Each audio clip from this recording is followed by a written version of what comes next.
Como é que um elétron, uma coisa sem cérebro, sem olhos, sem vida, descobre que você está olhando para ele? Guarde essa pergunta. Ela não veio de um filme de ficção científica, nem de um livro de autoajuda quântica. Ela veio do laboratório, de experimentos reais, repetidos milhares de vezes, nas melhores universidades do mundo. E até hoje, ninguém, absolutamente ninguém, conseguiu explicar por completo o que você vai ver neste vídeo. Imagine uma metralhadora disparando milhares de balas contra uma chapa de metal com duas fendas estreitas. A maioria das balas bate na chapa e para ali, mas algumas atravessam as fendas e desenham, na parede do fundo, duas faixas claras. Duas fendas, duas faixas. Simples, previsível, óbvio. Agora troque as balas por elétrons, as partículas que formam tudo o que existe, incluindo o seu corpo. O bom senso diz que o resultado deveria ser o mesmo. Duas fendas, duas faixas. Mas não é o que acontece. Em vez de duas faixas, aparece uma sequência de várias faixas espalhadas, claras e escuras, alternadas, como um código de barras desenhado pela própria natureza. Astronaut? Espere, porque a parte perturbadora ainda nem começou.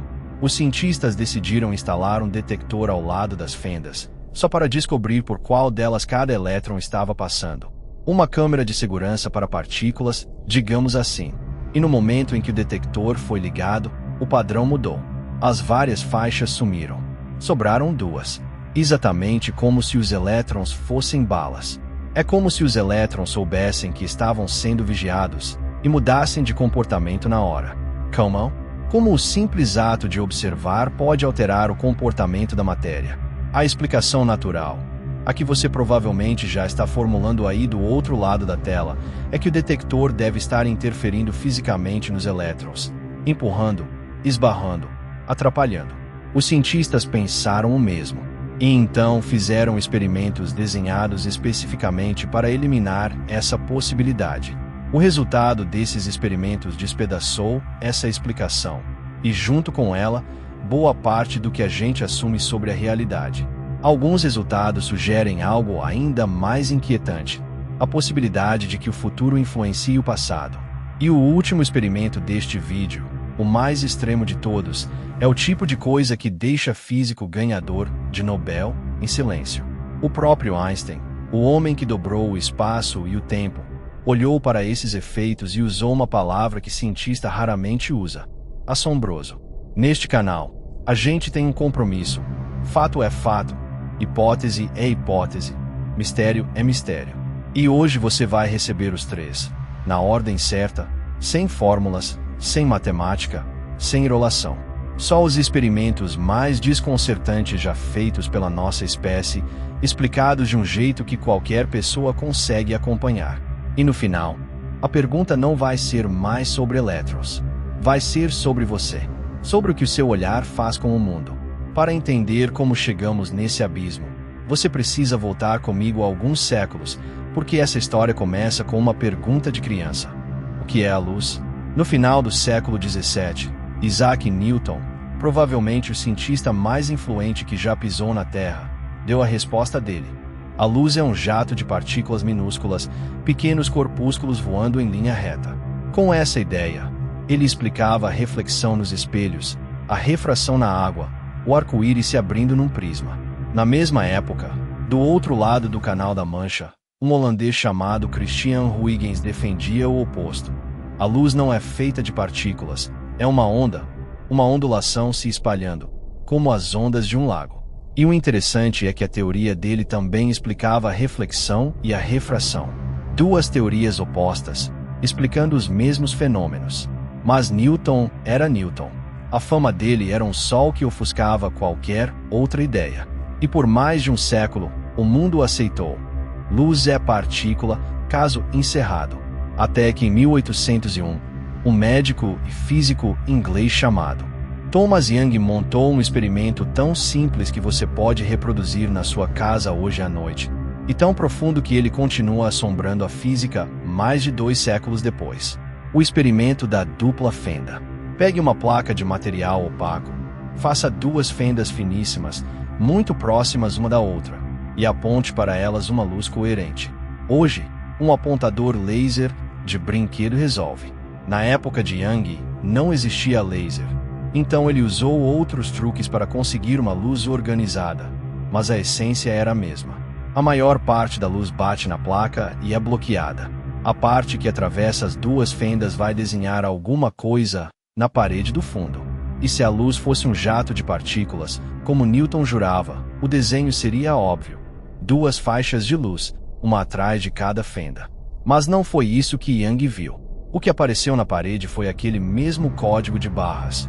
Uma faixa brilhante no centro, depois faixas escuras onde nenhuma luz chegava, depois faixas brilhantes de novo, alternando, se repetindo, perdendo intensidade conforme se afastavam do meio. Várias faixas, nascidas de apenas duas fendas. Esse desenho tem nome, padrão de interferência. E ele é a assinatura inconfundível de uma coisa, e de uma coisa só: ondas. Naquele dia, Thomas Young provou que Newton estava errado e Huygens estava certo. A luz se comportava como onda. A pergunta que ninguém fez na época, porque ninguém tinha motivo para fazer, era: e se um dia a gente descobrisse que a matéria, os tijolos sólidos do universo, o chão que você pisa, as mãos que seguram o seu celular, também se comportam assim? Segura essa pergunta, porque é exatamente para lá que essa história vai. Antes de mergulhar no abismo, você precisa entender por que várias faixas significam onda. E a melhor forma de entender é com algo que você já viu a vida inteira: água. Imagine um tanque de água parada. Você joga uma pedra de um lado. Ondas circulares nascem no ponto do impacto e começam a viajar para o outro lado do tanque. Agora coloque no caminho delas uma placa com duas aberturas. A maior parte da onda é bloqueada, mas o pedaço que atravessa cada abertura faz uma coisa curiosa. Renasce do outro lado como uma onda nova. As duas fendas viram duas novas fontes de ondas, dois círculos se abrindo e avançando juntos. E aí, inevitavelmente, esses dois círculos começam a se sobrepor. Em alguns pontos, a crista de uma onda encontra a crista da outra. As duas se somam e formam uma onda mais alta, mais forte. Isso se chama interferência construtiva. Em outros pontos, a crista de uma encontra o vale da outra.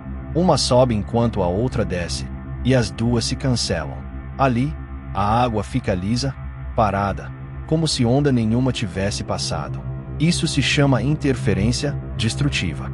O resultado, visto de cima, é um leque alternado. Linhas onde as ondas se reforçam, linhas onde as ondas se anulam. E quando esse leque bate na parede do fundo do tanque, ele desenha exatamente aquilo. Regiões onde chegam ondas fortes, separadas por regiões onde não chega onda nenhuma. Troque a água por luz, e você tem o experimento de Young. As ondas de luz atravessam as duas fendas, renascem como duas novas frentes, se sobrepõem, se somam e se cancelam. Onde a interferência é construtiva, a parede recebe luz, faixa brilhante. Onde é destrutiva, a parede fica no escuro, faixa apagada. Várias faixas, nascidas de duas fendas. A prova de que a luz é onda. Nas décadas seguintes, essa vitória só cresceu. Por volta de 1860, James Clerk Maxwell mostrou que a luz é uma onda eletromagnética, uma vibração dos próprios campos elétrico e magnético viajando pelo espaço. A física respirou aliviada. Caso encerrado de novo, agora do outro lado. Luz é onda. Sempre foi onda. Por quase 100 anos, ninguém duvidou. Então veio o início do século XX, e com ele, as rachaduras. Certos fenômenos simplesmente se recusavam a obedecer à teoria das ondas. Para explicar um deles, a radiação dos corpos aquecidos, Max Planck foi obrigado, em 1901, a introduzir uma ideia que ele mesmo achava feia. A energia não flui de forma contínua. Ela vem em pacotes, em degraus, em pedaços indivisíveis. Ele chamou esses pacotes de quanta. Sem querer, tinha nascido ali a física quântica. 4 anos depois, em 1905, um funcionário desconhecido de um escritório de patente chamado Albert Einstein pegou a ideia de Planck e foi mais longe. A própria luz é feita de pacotes de energia, partículas de luz, que hoje chamamos de fótons. Com isso ele explicou o efeito fotoelétrico, o fenômeno que faz painéis solares funcionarem, e ganhou o Prêmio Nobel por isso. Não pela relatividade, por provar que a luz, em certas situações, se comporta como partícula. Perceba a encrenca. O experimento de Young provava que a luz é onda. O trabalho de Einstein provava que a luz é partícula. E os dois estavam certos. A física teve que engolir uma frase que parece erro de lógica. A luz é as duas coisas ao mesmo tempo. Onda e partícula. Isso ganhou um nome, dualidade onda-partícula, que é um jeito elegante de dizer que a realidade não cabe nas nossas categorias. E se você acha que isso já é estranho bastante, em 1924 um jovem aristocrata francês chamado Louis de Broglie fez, na tese de doutorado dele, uma proposta quase insolente. Se a luz, que é energia, pode se comportar como partícula, então a matéria, os elétrons, os prótons, os átomos, pode se comportar como onda. Matéria, coisa sólida, comportando-se como ondulacal. 3 anos depois, em 1927, o experimento de Davison e Germer confirmou: elétrons têm, sim, comportamento de onda. Mas a prova definitiva, o teste supremo, seria fazer com elétrons exatamente o que Young fez com a luz. E isso só aconteceu em 1961. Um canhão de elétrons, uma placa com 2 fendas, uma chapa fotográfica no fundo. Elétrons são partículas de verdade, com massa, com carga. A expectativa honesta, 2 faixas, como balas. O resultado revelado na chapa, o código de barras, o padrão de interferência. As partículas que formam o seu corpo se comportam como ondas. Mas os cientistas ainda tinham uma carta na manga. Para haver interferência, é preciso haver pelo menos 2 ondas se encontrando. Talvez os elétrons estivessem interferindo uns com os outros, um passando por cada fenda, se esbarrando no caminho. A solução era óbvia. Dispare os elétrons um por um. Solte um elétron, espere ele chegar na chapa, solte o próximo. Assim, em cada instante, existe apenas um elétron viajando. Ele só pode passar por uma fenda. Não existe outra onda para ele interferir. O padrão de interferência se torna impossível. Deveriam aparecer 2 faixas. O experimento foi feito. Elétron por elétron, ponto por ponto, cada um marcando um pontinho na chapa, durante horas. E quando os pontos se acumularam, o desenho que emergiu foi o padrão de interferência. Várias faixas, um elétron sozinho, sem ninguém para esbarrar, ainda assim interfere. Interfere com o quê? A única resposta que sobra é a que não cabe na cabeça, com ele mesmo. Como se cada elétron atravessasse as 2 fendas ao mesmo tempo. Foi para tirar essa dúvida que os cientistas decidiram fazer a pergunta proibida. Espir. Ver, com um detector, por qual fenda o elétron realmente passa. E é aí que essa história deixa de ser sobre física e começa a ser sobre você. Nos anos 80, os cientistas montaram o experimento que ficou conhecido como o experimento do caminho. A ideia era simples e inocente: colocar um sensor ao lado das fendas para registrar por qual delas cada elétron passa. Nada mais que isso. Uma testemunha silenciosa. O experimento rodou. Os elétrons foram disparados um por um. O detector anotou o caminho de cada um. E quando a chapa foi revelada, o padrão de interferência tinha desaparecido. 2 faixas. Apenas 2 faixas, no exato lugar onde as balas teriam batido. No momento em que alguém pergunta por onde você passou, o elétron abandona o comportamento de onda e vira partícula obediente. Desligue o detector e o código de barras volta. Ligue e ele some. Isso ganhou um nome: efeito do observador.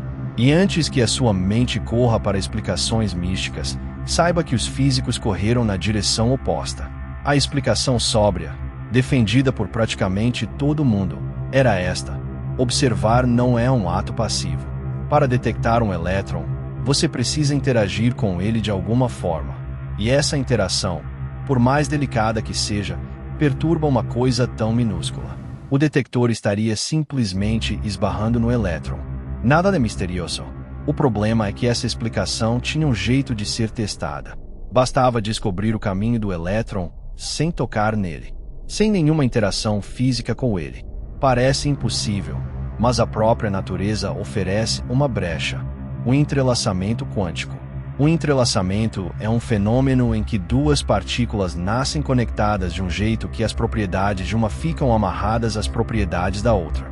Meça uma, e você automaticamente sabe o estado da outra, na hora, não importa a distância. Pense nelas como gêmeas. Descobriu algo sobre uma, descobriu sobre a outra, mesmo que a outra esteja do outro lado do universo. Einstein odiava isso. Foi exatamente para esse fenômeno que ele reservou a expressão ação fantasmagórica à distância. Os cientistas então desenharam uma versão nova do experimento, agora com fótons, partículas de luz. Atrás das fendas, eles instalaram um cristal especial com uma propriedade única. Cada fóton que o atravessa se divide em dois fótons idênticos entrelaçados. Gêmeos. Um deles, chamado fóton sinal, segue direto para a tela e marca seu pontinho. O outro, chamado fóton ocioso, é desviado por espelhos para longe, na direção de detectores. Se o fóton original passou pela primeira fenda, seu gêmeo ocioso termina no detector A. Se passou pela segunda, termina no detector B. Percebe a jogada. Ninguém mede o fóton que vai para a tela. Ninguém toca nele. Ninguém interage com ele. Toda a espionagem acontece com o gêmeo, longe dali. Um computador, usando um sistema de contagem de coincidências, casa cada fóton da tela com seu gêmeo detectado, e assim descobrimos o caminho de cada um sem nunca perturbá-lo. Se a explicação sóbria estivesse certa, se o problema fosse o detector esbarrando na partícula, então agora o padrão de interferência tinha a obrigação de aparecer. O experimento rodou. Milhares de fótons, um por um. E o padrão de interferência não apareceu. O fóton da tela, que ninguém tocou, se comportou como partícula, como se soubesse que seu gêmeo estava sendo vigiado. A informação sobre o caminho existia em algum lugar do universo, e isso bastou para destruir a onda. Respire, porque ainda não acabou. Os cientistas apertaram mais um parafuso. Na versão seguinte, eles afastaram os detectores dos gêmeos para muito mais longe, de modo que o fóton sinal batesse na tela antes de o gêmeo chegar ao detector. Essa configuração se chama escolha atrasada. Pense no que isso significa. No momento em que o fóton sinal atinge a tela e define seu destino, o gêmeo dele ainda está viajando. A medição ainda não aconteceu. Ainda não existe, em lugar nenhum do universo, a informação sobre o caminho. Pela lógica, dessa vez o padrão de interferência deveria aparecer. E não apareceu. O fóton da tela se comportou como se já soubesse o que ia acontecer com o gêmeo dele um instante depois. Existe uma leitura possível desse resultado, e eu preciso apresentá-la com o rótulo correto, porque aqui a gente cruza a fronteira do fato para a hipótese. A leitura é: algo que acontece no futuro estaria influenciando algo que já aconteceu no passado. Isso tem nome: retrocausalidade, e é uma das ideias mais vertiginosas que a física já colocou na mesa. Mas a honestidade manda dizer: a maioria dos físicos hoje não aceita esse experimento como prova de retrocausalidade. Existem análises técnicas detalhadas argumentando que há explicações menos radicais, e debates inteiros sobre o que esses resultados realmente mostram. Então vamos deixar a retrocausalidade na prateleira das hipóteses, onde ela pertence. O que ninguém disputa, o que é fato medido e confirmado, são duas coisas. Primeira, mesmo quando nada toca o fóton sinal, ele é afetado pela medição do gêmeo. Segunda, a conexão entre partículas entrelaçadas atravessa a separação de espaço e de tempo. Não importa a distância entre elas, não importa qual é medida primeiro. Mexeu com uma, a outra responde. Isso não é opinião. Isso é resultado de laboratório, replicado, blindado, premiado. Aliás, premiado literalmente. O Nobel de Física de 2022 foi entregue exatamente aos cientistas que fecharam as últimas brechas dos testes de entrelaçamento, provando que essa conexão fantasmagórica é real e que o universo, lá no fundo, não guarda propriedades prontas esperando serem lidas. A ficha demora a cair. Então repita para si mesmo: não foi o toque que mudou o fóton, foi a existência da informação. E se você acha que o abismo já chegou ao fundo, O próximo experimento é considerado por muitos o mais perturbador da história da física. Nele, os cientistas decidiram fazer a única coisa que faltava: apagar a informação depois de ela existir, e descobrir se a realidade volta atrás. O experimento se chama apagador quântico de escolha atrasada. O nome é comprido, mas segure a ideia central. E se a gente pudesse apagar a informação do caminho depois que ela já foi criada? A montagem parte da anterior, com os fótons gêmeos, mas com um truque novo. Os espelhos que desviam os gêmeos agora são espelhos semi-prateados. Metade dos fótons que batem neles é refletida e segue para os detectores A e B, aqueles que revelam o caminho. A outra metade atravessa o espelho e entra num labirinto de outros espelhos, desenhado para misturar os fótons vindos das duas fendas antes de eles chegarem a dois novos detectores, C e D. E essa mistura é o coração de tudo. Um gêmeo que chega no detector A denuncia, veio da primeira fenda. Um que chega no B denuncia, veio da segunda.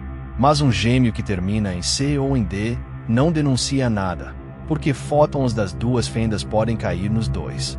A informação do caminho, que existia, foi embaralhada até deixar de existir. Apagada. Por isso esse pedaço da montagem se chama circuito apagador. E o sorteio é da própria natureza. Cada gêmeo decide aleatoriamente, no espelho semi-prateado, se vai ser denunciado ou apagado. O computador registra tudo, onde cada fóton sinal bateu na tela, em qual detector seu gêmeo terminou. Agora vem o resultado, e eu peço que você leia devagar, porque é aqui que a física encosta no inacreditável.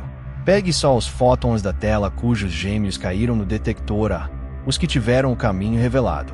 O desenho deles na tela, duas faixas, sem interferência. Os do detector B, duas faixas, sem interferência. Agora pegue os fótons da tela cujos gêmeos caíram em C ou D, os que tiveram o caminho apagado. O desenho deles, o código de barras, o padrão de interferência, intacto, perfeito. Os mesmos fótons, na mesma tela, no mesmo experimento. Os que tiveram o caminho conhecido se comportaram como partículas. Os que tiveram o caminho apagado se comportaram como ondas. A conclusão é tão limpa quanto assustadora. Não é o ato físico de detectar que destrói a onda. É a disponibilidade da informação. Quando o universo guarda, em qualquer lugar, a resposta para a pergunta por onde você passou, a interferência morre. Quando essa resposta é apagada, quando ela deixa de estar disponível para qualquer um, em qualquer lugar, para sempre, a interferência renasce. Como se a realidade se decidisse, não pelo que acontece, mas pelo que pode ser sabido. Em linguagem técnica, dizem que a medição faz a função de onda colapsar. É uma frase que aparece em todo livro de física. Mas eu preciso ser honesto com você, porque é isso que separa este canal de vídeo de fantasia.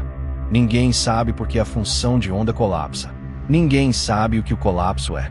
Ninguém sabe que conexão é essa entre partículas entrelaçadas que ignora o espaço e o tempo. As equações preveem os resultados com precisão de 10 casas decimais. A compreensão do que está acontecendo por baixo delas simplesmente não existe. Richard Feynman, um dos maiores físicos do século XX, resumiu sem cerimônia: acho que posso dizer com segurança que ninguém entende a mecânica quântica.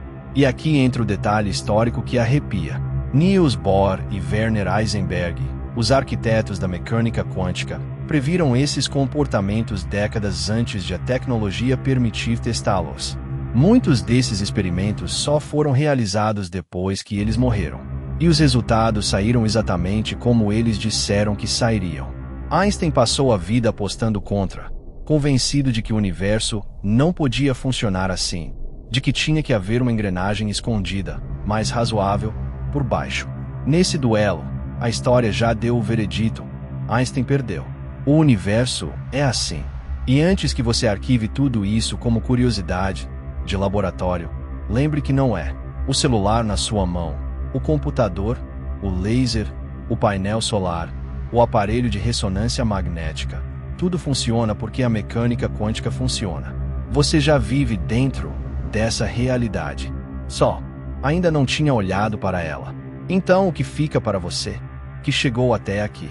fica o fato, medido e replicado, de que na escala mais fundamental o mundo não é feito de coisas prontas, definidas, esperando serem vistas. É feito de possibilidades que se definem no encontro. A pergunta que você faz ao universo participa da resposta que ele dá. Não no sentido místico de que seus pensamentos criam sua conta bancária. Cuidado com quem vende isso. Mas no sentido mais profundo e mais estranho. A informação, o conhecimento, o registro são ingredientes ativos da realidade física. O observador não é a plateia. É parte da peça. E talvez essa seja a lição mais desconfortável dos últimos 2 séculos de ciência. A fronteira nítida que a gente imaginava entre o mundo lá fora e o olhar aqui dentro pode não existir. Do lado de fora, restam os territórios que a física ainda não conquistou. O que é exatamente uma medição? Onde termina o mundo quântico e começa o nosso? A consciência tem algum papel nisso? Ou basta um detector de metal? Fato é fato. Os experimentos são reais. Hipótese é hipótese. As interpretações se multiplicam. Mistério é mistério. E este segue aberto, olhando para nós de dentro de cada átomo. Se este vídeo mudou alguma coisa na forma como você enxerga o mundo, escreve nos comentários uma única palavra: olhar. Eu leio todos. E se inscreve no canal. Porque toda semana a gente atravessa juntos as ideias grandes demais que a maioria prefere evitar. Sem pressa, sem anestesia. O universo esconde os segredos dele à vista de todos. Só está esperando alguém observar.